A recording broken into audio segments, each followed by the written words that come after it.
Alright folks, we're back once again, and it's time now for another episode of Video Game Reviews. And in this episode, we're going to be covering Sonic CD for the Sega CD. This game, of course, released in 1993 in Japan, Europe, and North America. And this game's actually the first game in the Sonic the Hedgehog series to use the CD-ROM format. And I do happen to have this game, not on an actual Sega CD disc, mind you, but I do have it on my iPad. The story of Sonic CD follows Sonic as he uses time travel in order to save Amy Rose and Little Planet from Dr. Robotnik and Metal Sonic. And this game, of course, is the debut of Amy Rose and Metal Sonic, both of which have since been recurring characters in the Sonic series. Now, time travel is a key element to both the story and the gameplay for this one. Now, of course, in this game you control Sonic the Hedgehog, and you have to collect 7 time stones and beat Sonic's nemesis, Dr. Robotnik. You can get rings along the way, which of course protect you if you're hit by an enemy or obstacle.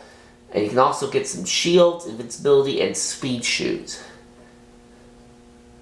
Now the gameplay in this game is still pretty much the same as the classic Sonic the Hedgehog, but it adds the spin dash and the super peel out. And of course this lets Sonic go into a quick speed from a standing point, respectively to a rolling or running position. The super peel out's faster than the spin dash, but it leaves Sonic more vulnerable. Now, there are 17 rounds in this game, and each of them are divided into 3 zones, 2 main levels and a boss level. And the main gameplay mechanic that's unique to this game is the time travel system that lets you move between different time periods within each level. Now, by hitting the posts that are labeled past or future, then keeping a consistently high speed for several seconds, you can move between past, present, and future level variants.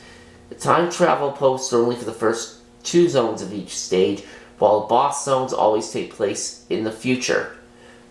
Now, there are 4 different variants of each zone: past, present, good future, and bad future. Each of those has different graphics, music and layouts of platforms, enemies, and obstacles. Now, by default, going to the future will take you to a bad future of the current level, which is an industrialized dystopian scenery themed around neglect and decay, where enemy robots show signs of degradation. Therefore, you're encouraged to convert each zone's timeline into a good future. Now, just like in the original Sonic the Hedgehog,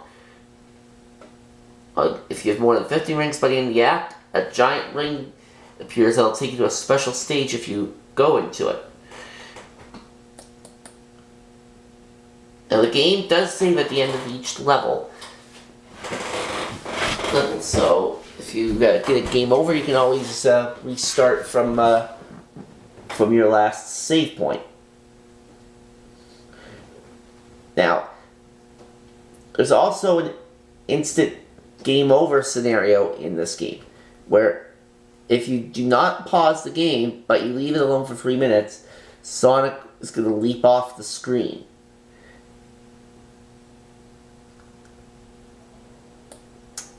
Yeah, it's a pretty good Sonic game. Now, of course, I have played this game on my iPad, and it's pretty nice.